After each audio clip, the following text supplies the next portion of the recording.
Hi there folks, hope you're all well. Now, a lot of people set up a home recording studio initially to record their own songs and to save on the cost of going to a real studio. However, recording yourself playing and singing simultaneously can be one of the most difficult things to achieve. I spent 10 years working in radio, producing live sessions of bands and acts going straight to broadcast, and getting them to sound as good as the rest of the material on the station was a real challenge. So in this video, I'm going to give you some tips and tricks to get as best sound as possible in your home studio of your own songs, playing and singing at the same time. Now, one of the first things to get right is your position in the room.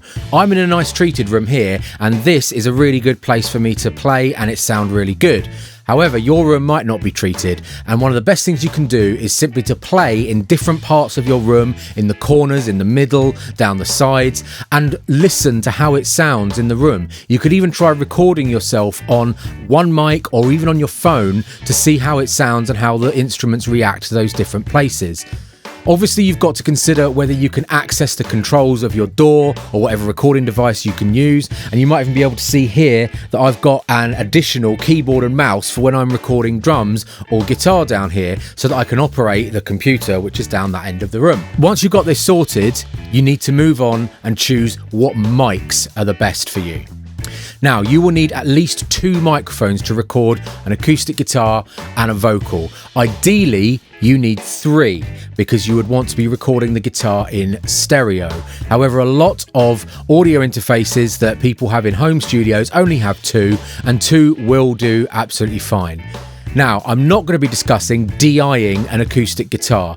It's not a good sound for guitars. It's not how they're meant to be heard. An acoustic guitar is meant to be heard acoustically, and a relatively budget type microphone will do a better job than even an expensive pickup at giving you a realistic sound for that guitar. So with that in mind, I have 2 top choices, one budget and one without budget in mind.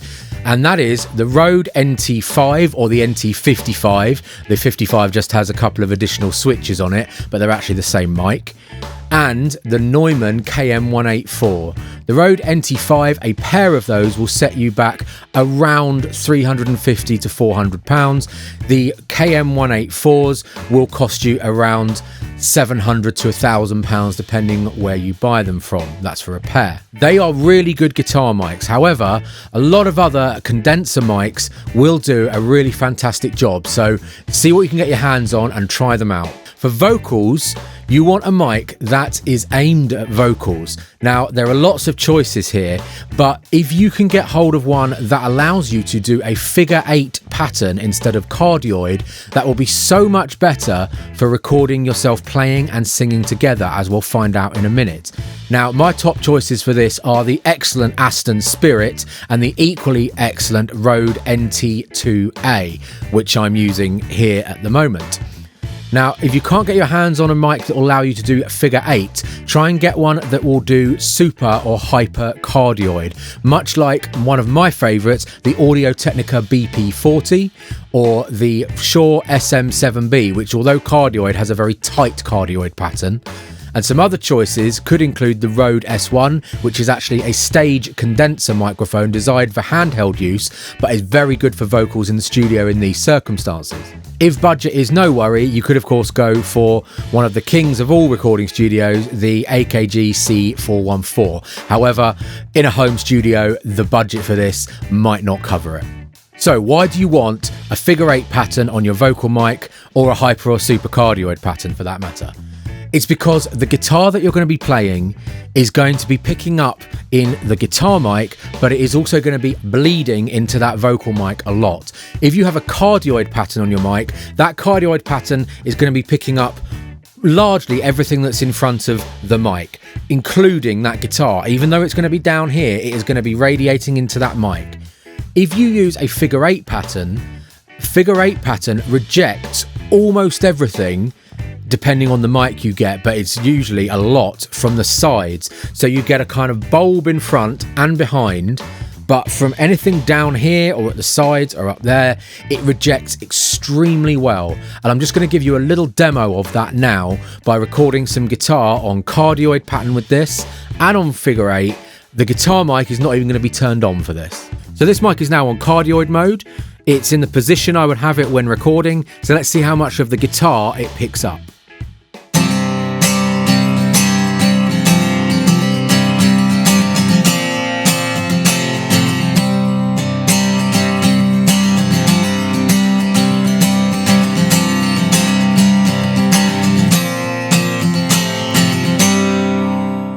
Okay, it's now on figure 8. Let's hear the same thing.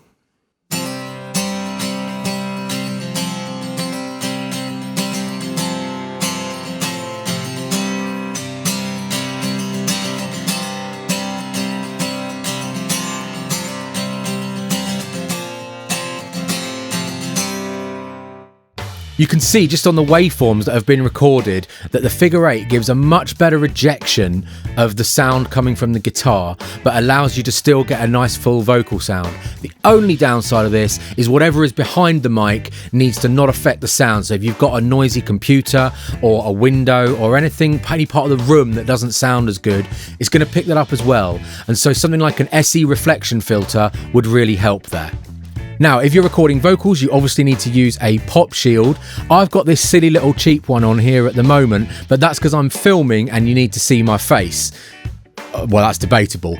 But if you're going to record this properly and you're not filming and it's just for audio, obviously use a real proper pop shield to go in front of the mic and make sure that you're not getting any plosives in your sound. So that's vocals sorted. When you come to recording your guitar, you want your condenser mic, which I've got the NT55 here, pointing at the body of the guitar from about 1 to 2 feet away, and you want it to be pointing roughly at where the neck meets the body, this general area here. So let's hear how that sounds without the vocal mic.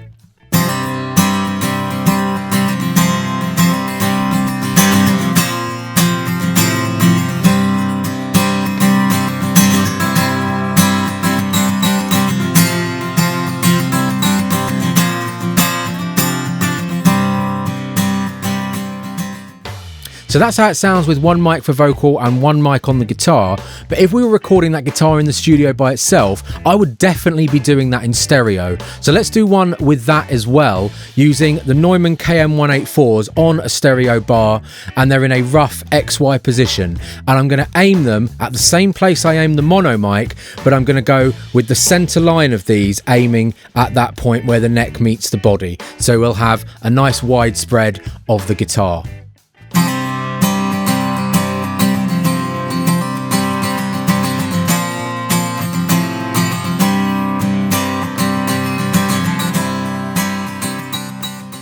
Okay, we've heard them separately. Let's put that all together in a short little performance, and then we can talk about some of the post-processing to get your song sounding as good as it can.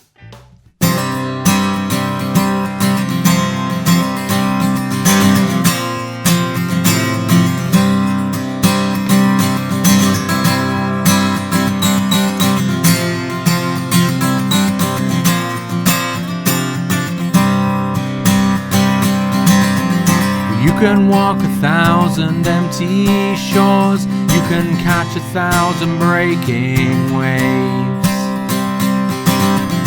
You can walk around your empty island coast to fill up all your empty boring days. What you gonna do when you need some adventure? Who you gonna rely on then? When you're old and tired, who you gonna trust to be your friend? So Ellen, come home.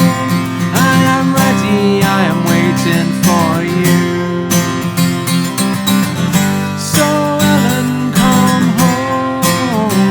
I have left the door open for you. Okay, so we're in Logic. Let's just have a little listen to how that sounded without any processing.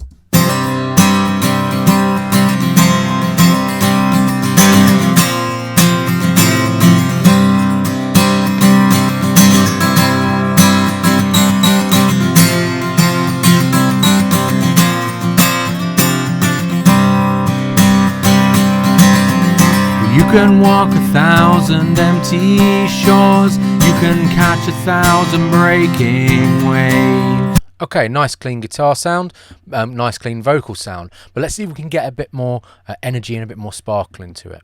So what we're going to do is we're going to add a little bit of compression, some EQ and some limiting.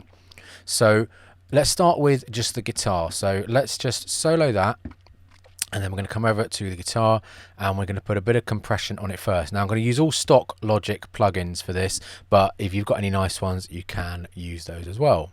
So I want a compression ratio of about 3:1 because it's not going to be too aggressive, but it's going to give the dynamic control that we want. And I want the attack to be fairly long. I want it to be between 50 and 80. So let's say about 70 or 65.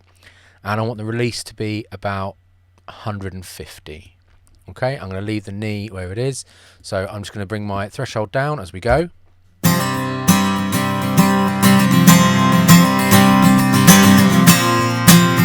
And that's okay. I'm looking for about -5 compression, gain reduction. Let's just take the auto gain off this time because we are peaking.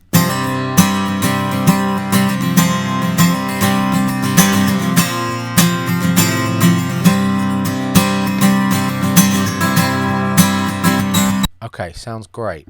So there's our compression, and you can play around with that to your heart's content, but that's a good place to start. Let's get some EQ on this. And with most acoustic guitars, you want to boost the very high end, add some sparkle, and probably cut the very lows, and maybe cut a little bit of boominess in the middle. So let's start by going to 10,000 Hertz and boosting that by about 4 dB, and let's hear it. And I'm just going to turn it on and off as we go. And then I'm going to sweep the frequency. Okay, so I think there is about right. So let's just A-B that.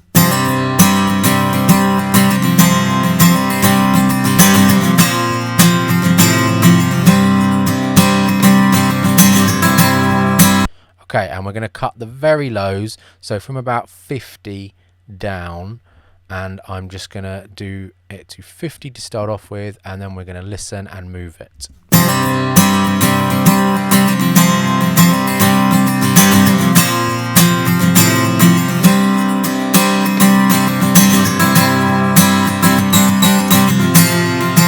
Okay, that's where I want it, at 78.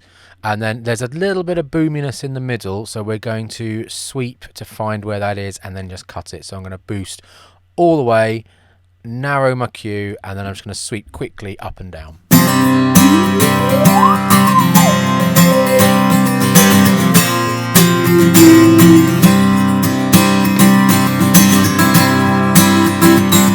Okay, there it is at 340, and then I'm just going to cut that by about 4 dB and widen it ever so slightly. And there we should have, with the compression and the EQ, a very usable guitar sound. Let's just A-B it without the compression and EQ.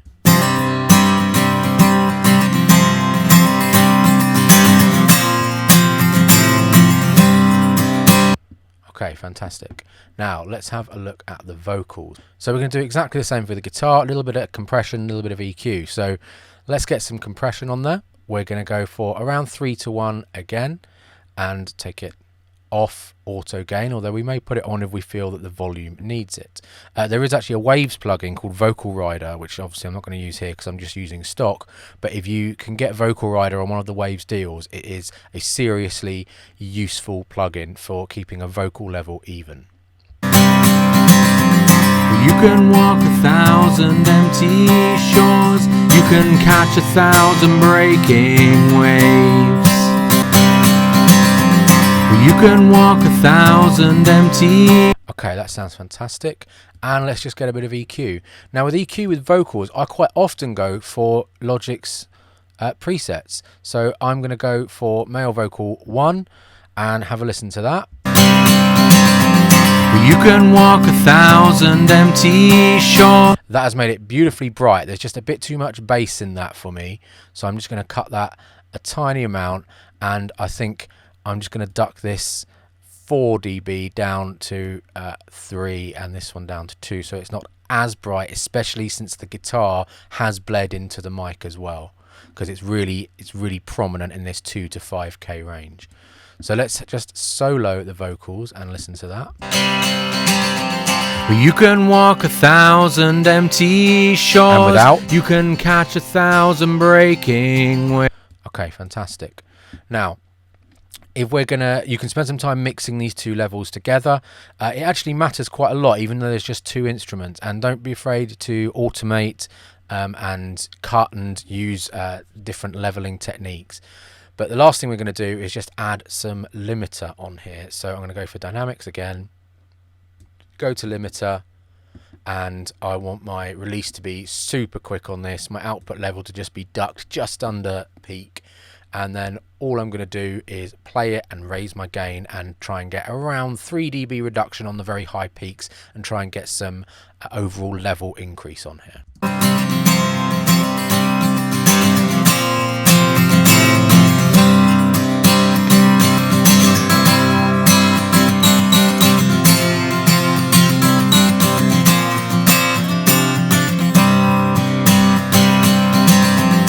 You can walk 1,000 empty shores, you can catch 1,000 breaking waves.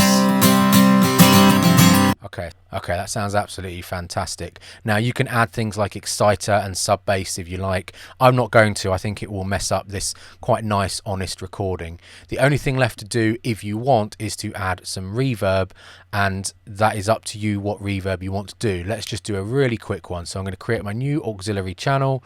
I'm going to set its input to bus 1, and then I'm going to send both of these to bus 1 on my aux send, and I'm going to just guess around about -18 to start off with, and then I'm going to go for the Space Designer. Now I did play this in quite a small treated room, and there's no point putting it in a large room, so let's go small spaces.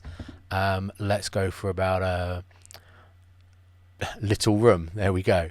And obviously on a aux bus you don't want any dry, and that's all good. So take that up to 0, and then we'll just adjust our reverb settings. Okay, that is swimming in it, so let's bring that down.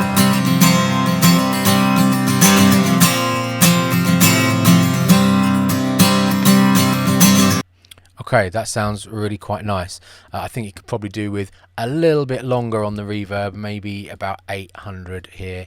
Let's try and pick one that will suit us a little bit better. Let's go for drum booth 1. You can walk 1,000 empty shores, you can catch 1,000 breaking waves. Okay, that's quite nice. It's got a nice short tail to it, which matches the room. And if you were filming this to go on YouTube or Instagram, it would have the same response in terms of looking right in the space you've put it in. A good tip for reverb is, if you're not sure what level, is to take the reverb up slowly from nothing until you can hear it quite obviously, and then back it off 3 dB, because it should be a subtle effect. We don't notice reverb when we're in spaces unless it's really, obvious. But in music production, that has been my rule of thumb, and I've only very rarely strayed from that. Okay, this is the version we did in stereo with the KM184s and the SM7B, so it will sound slightly different. I've got all my settings still here from the mono version, and it can be very tempting to just copy and paste those settings from what is now the right guitar over to the left guitar. However, you shouldn't do that, because then the compressor will actually be acting differently on the left and right hand side of the signal. So what we're actually going to do is put them in a summing bus. So I'm going to highlight both my channels, right click, and do create track stack, and I want to click summing stack, and now I've got effectively if I bring this down here, a master channel or a master fader and channel for the guitars. So all I need to do is copy over my settings into this channel. Now don't drag and drop them, because these are mono plugins and you now want a stereo plugin over here. So just do them from looking at the references before.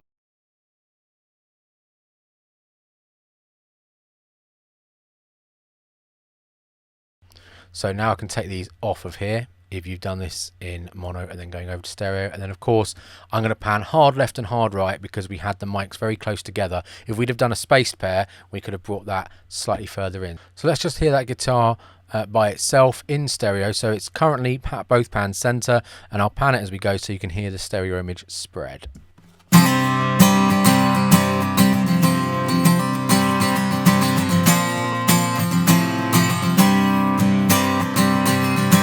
And now, of course, we can put our reverb on the send bus, and then we'll just bring in the vocals. You can walk 1,000 empty shores, you can catch 1,000 breaking waves. And there we have it. We've got the reverb still on there. It's acting nicely. We've got the limiter still on there, and you can adjust these as you go, but that itself will be perfectly good and actually sounds quite nice and quite bright and very present, and would look great in a video and would sound great on a radio or a podcast or internet radio, and is ready for you to bounce and to send on.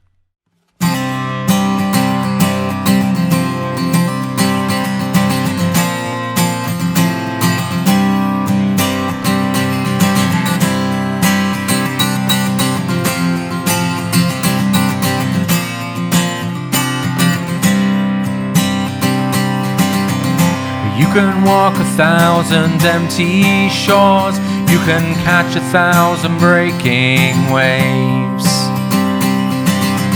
and you can walk around your empty island coast to fill up all your empty boring days. What you gonna do when you need some adventure? Who you gonna rely on then? What you gonna do when you're old and tired? Who you gonna trust to be your friend? So Ellen, come home, I am ready, I am waiting for you. So Ellen, come home, I have left the door open for you. So there you go, folks. I hope that was useful. I hope you can use it in your home studio. If you've got any questions, please get in touch. Other than that, folks, have a great day.